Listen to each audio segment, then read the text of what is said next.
I'm just waiting till this thing goes live, and I think I am there. All right. I have news for you. Thought I should go live to let everybody know because there is an appraisal district board meeting tomorrow morning, and things are getting a little bit weird. We've got breaking news.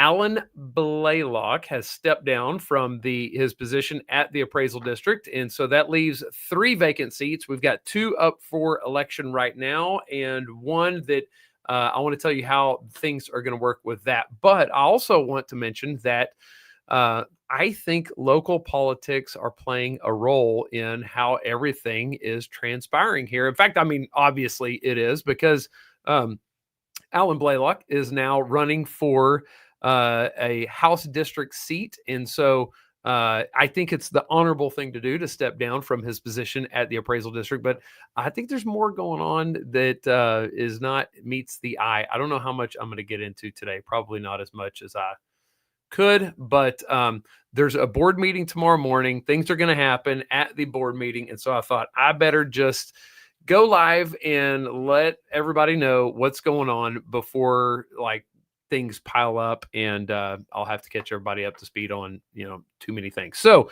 let's just do this really quick. I want to just mention this at the board meeting tomorrow. They're going to meet at 9 a.m. at the appraisal district. It's 2500 Handley Etterville Road. If you're just bored and don't have anything to do, I'm not sure exactly what's going to happen.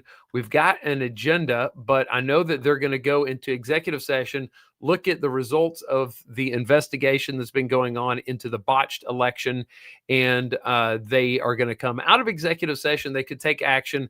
I think that the fear is that they're going to, or the big topic is whether or not they're going to fire the chief appraiser. I think that they're, up to this point, I haven't received any new news after I put out that video that talked about the botched election. You can find it on either my YouTube channel or on my Facebook page. But I went into detail explaining exactly what happened, how the vote count for the Tarrant Appraisal District election got botched, and it was basically a copy and paste error.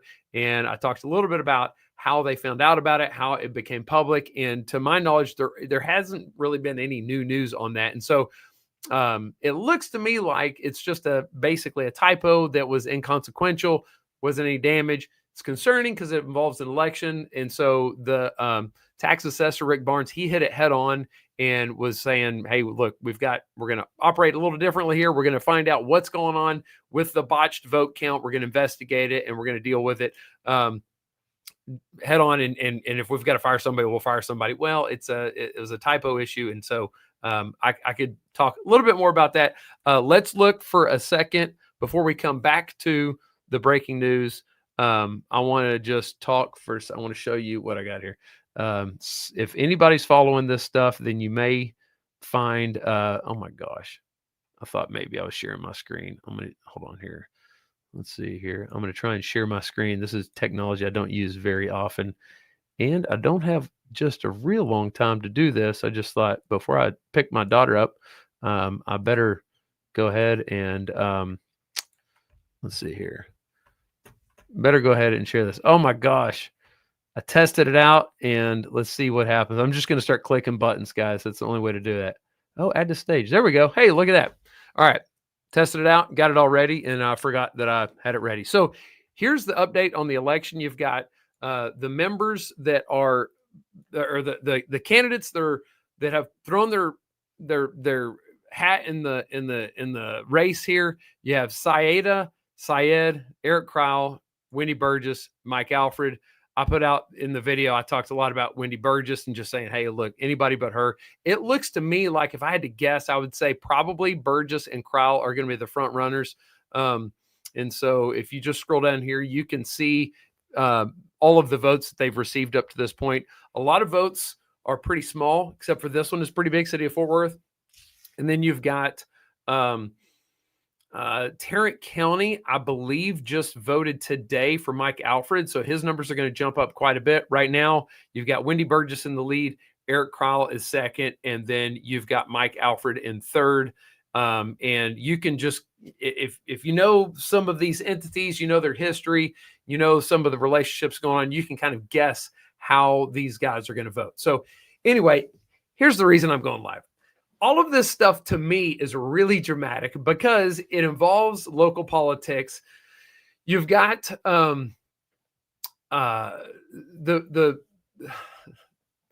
I'm trying to measure what I'm going to say and what I'm not going to say, but there's major focus on property taxes in politics, obviously, and so the appraisal district is the kind of the largest focal point that people have locally, and so when anything's going on at the appraisal district, whether or not it's actually consequential, whether it's consequential or not, it tends to get the attention of local politicians, and people look for opportunities to advance local political agendas, and they think about, well, what can we do to actually help the people? And so what we've got here is we've got this election and the broader political agendas of the different candidates and of the political parties are playing a role in who's going to support who's going to get on the board, and it's not all just about who's going to do the best job. So big surprise, that's what politics is all about. So when you've got, let me just show you who's on the board right now. Let's see here. If you go to the appraisal district, you go to board of directors, you can scroll down here and see the different folks. So you've got Callie Rigney, Eric Morris, and Matt Bryant were the three public elected people. You got Rick Barnes, who is elected as the tax assessor, who now sits on the board and gets to vote. These other five people, oh, dang, they just updated this like within the last 30 minutes. That was Alan Blaylock up until like 30 minutes ago, and then they just took his photo away. So obviously there, you don't have to take my word for it. There it is. But it did say Alan Blaylock, and I was going to say, hey, actually his seat is vacant. So this is the dramatic thing. You've got this vacancy here, and then you've got the two seats that are up for the appointment process being filled through the appointment process through the taxing entities is Mike Albert and Wendy Burgess. And so now we've got three.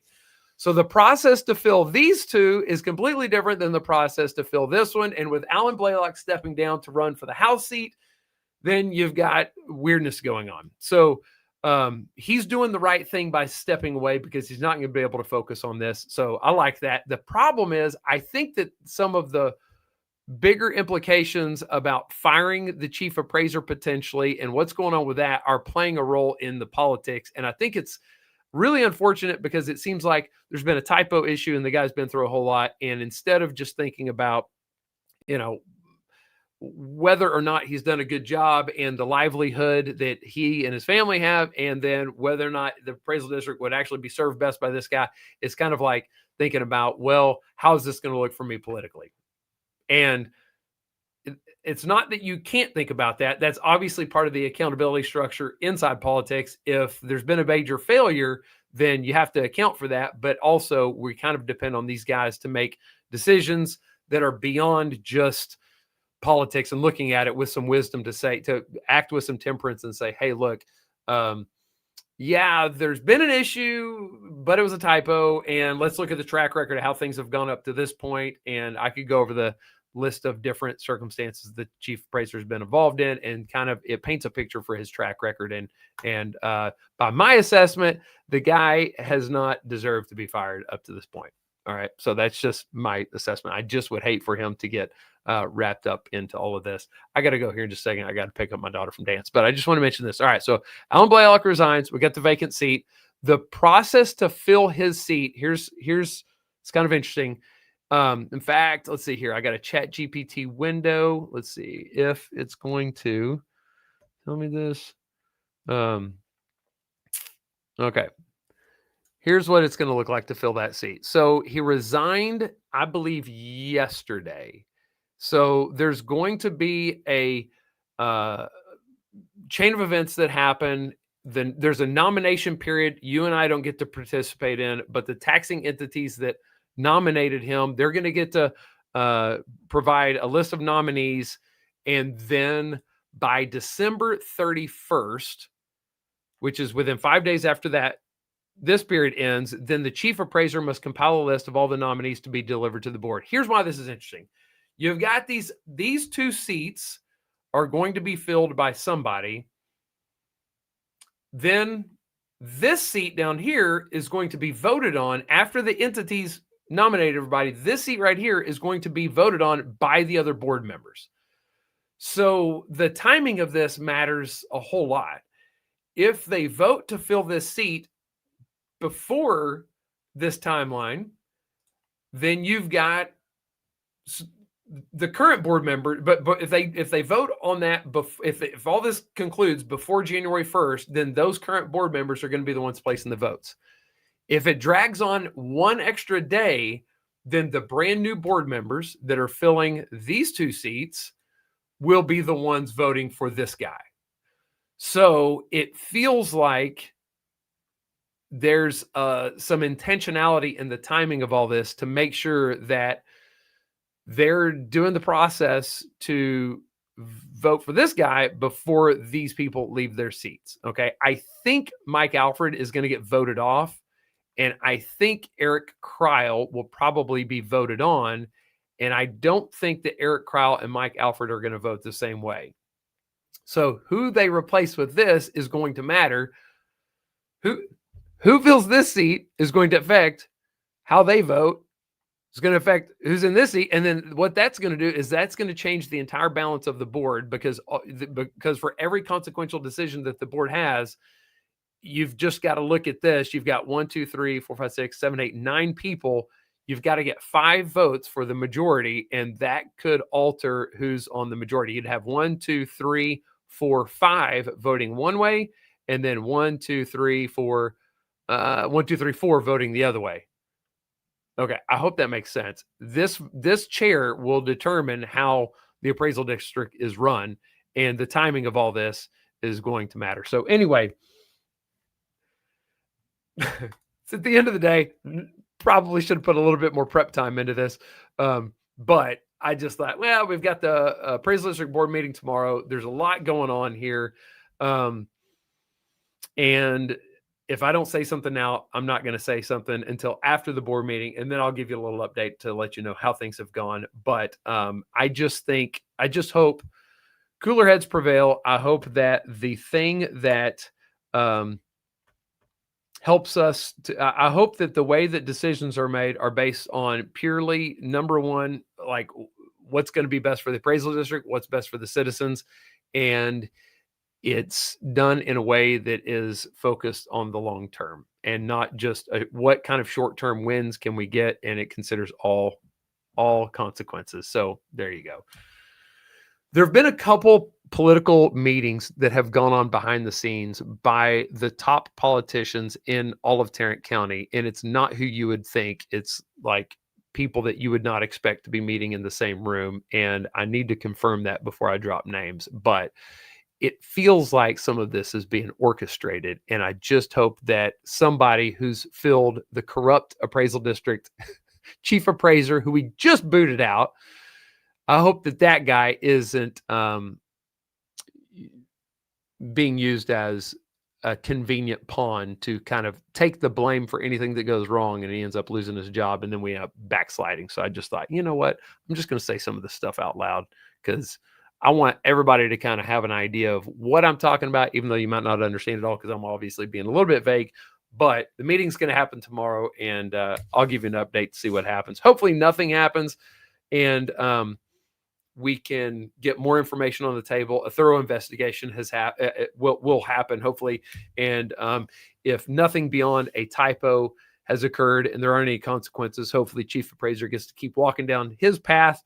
We get the brand new software, and we keep walking in a straight line rather than have the chaos of having to find a brand new Chief Appraiser, which, by the way, if we have to get a new Chief Appraiser after all of this, we're not going to get like the primo cream of the crop. We're going to get the bottom of the barrel, because I highly doubt if any chief appraiser would want to come into this environment, if they have to fear making a typo will end up causing them to lose their job. Now, you could characterize it another way. I'm just playing devil's advocate here. If you say, yeah, if you botch an election, then you lose your job. Yes, you could sensationalize it and make it look that way, but I'm just telling you, I see both sides. I'm super happy with how Barnes has hit this head on. I'm super happy that they're doing the investigation, deal with it head on. I also think that with all things considered, we just need to be able to see the next day and make progress at the appraisal district. And the guy that is at the top, the only reason why they can hold him accountable is because he's been honest. And so issued a public apology already. And I'm eager to hopefully keep making progress here in Tarrant County. We got a lot of good leaders, a lot of good leadership. And that's the breaking news. That's what we got. Tomorrow, I will go to the appraisal district, check out what's going to happen in the meeting, and I will give an update. All right, guys. Thank you so much. Have a great day. Peace out. I got to go pick up my daughter before she's sitting out there wondering where daddy is. All right. I will look at some of your questions. Actually, we don't have very many, so let me just look at them real quick. Thanks for all you do. Yes. Thanks for having our backs. It wasn't worth all that for Joe Don to lose a job for it. Yeah, you got it. All right. Appreciate you guys. Have a good one. Over now.